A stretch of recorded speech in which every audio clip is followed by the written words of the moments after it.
After 4 weeks of silence, I have finally received news of my old mentor and professor at the University of Cambridge, Dr. M.D. Joseph Franklin. As I wrote before, he is leading an expedition through South America. I'm so jealous that I missed this trip due to a lung infection. Now that I'm better, I only feel envy for the lucky bastards who are now wandering through the forests of Brazil. Today, Dr. Franklin has sent me a box, accompanied by a letter. Dear John, I hope you feel better and that everything is fine. The expedition goes even better than we had hoped. We just returned to our base camp after a week of travelling through the woods. Our team has recently discovered something that I absolutely had to share with you. On February 24th, we found a new insect. We found a group of ants searching for food near the corpse of a tapir. At first glance, I should have identified it as Formica rufa, the red forest ant, but their distinctive colour, bright blue, convinced me that something was different, likely a new species. We have named it Formica amazonia after its habitat. We have also discovered it has some unique characteristics. One of these characteristics is its ability to gender swap. When a queen dies, or if there aren't any queens near, a male ant starts to change, becomes female and grows into a new queen. We have had no idea why it had to be male for the transformation, and are still investigating this. Formica amazonia appear to be omnivorous, as their diet varies from nettles and leaves to small insects such as crickets, flies and grasshoppers, and spiders, and even to larger animals such as small birds. I wish you could be here to see them, but since you can't, we have decided to collect a small group of them and send them to you. We have placed a dead hummingbird in the terrarium to make sure they don't die of starvation. Happy birthday, John. Yours truly, Joseph Franklin, MD. My birthday was yesterday, but that didn't matter. For an entomologist, this was the best gift someone could send. I took the box and put it in my lap. Throbbing of anticipation, I removed the seal and opened the box. Inside the box, there was a glass container with the corpse of said hummingbird on a layer of dirt approximately 2 inches thick. In all other situations, I should have wondered who passed this through border security, but I didn't care, as I saw the blue insects crawling. They were smaller than I had expected, but that didn't bother me much.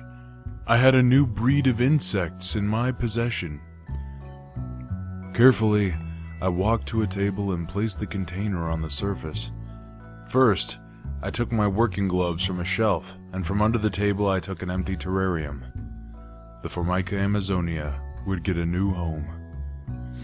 I looked underneath the table, searching for a sack of soil and a trowel. I filled the new terrarium with the soil and put the box with the ants closer to me. Then I placed the bird's corpse in the box. The rest of the ants I placed in the ant farm by carefully scooping up the dirt from the container Dr. Franklin sent me and laying it in the ant farm. I tried my best not to bury the bird. I didn't have food for them at the moment, and maybe they could use the remains of the bird. I will be more than happy to throw away the bird, seeing as it stinks like hell. It wasn't a typical rotting smell, but something else. I couldn't pinpoint it, and it didn't matter at that point. I had other things to take care of at the Institute. They would be jealous if they knew what I had. It was a good day, but now I'm going to sleep. Tomorrow, I will remove the bird and give them something fresh to eat. My only concern is they will not eat insects they aren't used to. These are concerns for tomorrow. Tuesday, March 11th, 2014. Just bought a box of living crickets for my new friends. As I fed them, I noticed they were very quick in attacking their prey. It seemed they had no problem with circling the bugs and killing them in an orchestrated attack. While they were busy devouring their prey, I took the dead bird out of the box. The condition of the bird was very puzzling. The hummingbird wasn't decaying, or at least not as fast as one would expect. Its left wing was missing, but other than that, and the empty eye sockets, nothing too dramatic. The smell has worsened since the night before. I tried to keep it away from me as much as possible. My first thought was to bury it in my garden, but after spotting a cat sneaking through the bush, I then changed my mind. A cat would dig up the bird and eat it. While it wasn't visibly decaying on the outside, it was quite possible the inside was filled with maggots or bacteria. The smell would normally warn the feline, but nothing is sure with cats. No, it would be animal abuse, giving them the chance to get it. I could throw it in the trash, but that posed the same problem as before, but now with raccoons, even more unpredictable. I decided to burn it. It was a bad idea as the smell was even worse. What the hell was I thinking when I burned it? I had to use a whole can of air freshener to make it go away. I burned it on the balcony.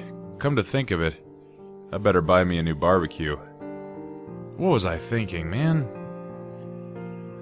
As I returned to my ant farm, I noticed something strange. The worker ants had yet to make a new nest in the dirt. They all scattered around on top of the dirt heap. I provided them with some nettles. Maybe they needed the nettles to build the nest for their queen. I will investigate this further. Wednesday, March 12th, 2014. There is something wrong with the ant colony. After 3 days, they still haven't started to build a nest in the dirt. Providing them with nettles didn't change a thing. As far as I can see, the population seems to be diminishing. I don't know how long they will be able to survive. I don't understand why, though. I have done everything to mimic their natural habitat. I provided them with food and hunting opportunities. I shall send a letter to Dr. Franklin if nothing improves by tomorrow. It would be much easier if he was a modern man who used email. Then again, can you open email in an outpost of Brazil? Anyway, for now, it is time to feed the remaining ants. I took the box with crickets, grabbed a few, and set them in their terrarium. For some reason I have forgot my gloves, and was reminded of this mistake when I accidentally touched one of the remaining nettles. One of the only things still infested by the ants. I felt a painful sting in the back of my hand, and when I pulled it away, I saw 3 little blisters. I dislike nettles and I cursed myself for not wearing gloves. The pain eased quickly, and I continued the care for my diminishing colony.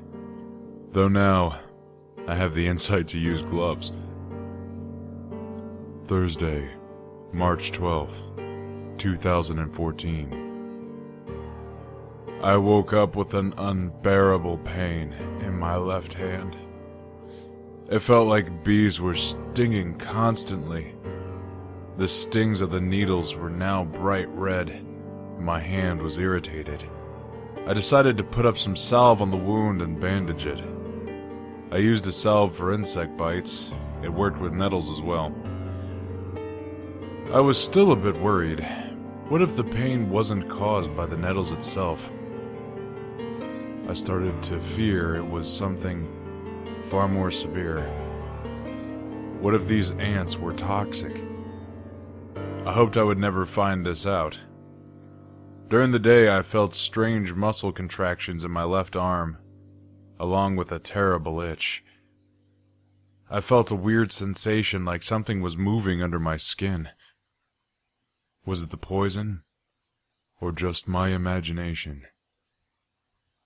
Could a poison really be that slow? I doubted it. I returned to my ant farm and did a terrible discovery. My ants were dead. None of them were still alive. I had them for 3 days and I killed them. I was devastated. How am I going to explain this to Dr. Franklin? Friday, March 13th, 2014. The pain got worse. My arm feels numb now, and is painful to move. To make matters worse, the pain spread to my side and my upper legs, both of which feels a bit itchy. I have to consult a doctor. The doctor was clear. The pain and the inflammation were due to an allergic reaction. He have given me pills to ease the pain and told me to avoid whatever caused the reaction. That will not be a problem. If I was allergic to the secretion of the ants, they are dead now. As for the nettles, I'm no botanist. Avoiding them shouldn't be that hard. When I got home, I saw I had another letter of Dr. Franklin, likely to ask how the ants are doing.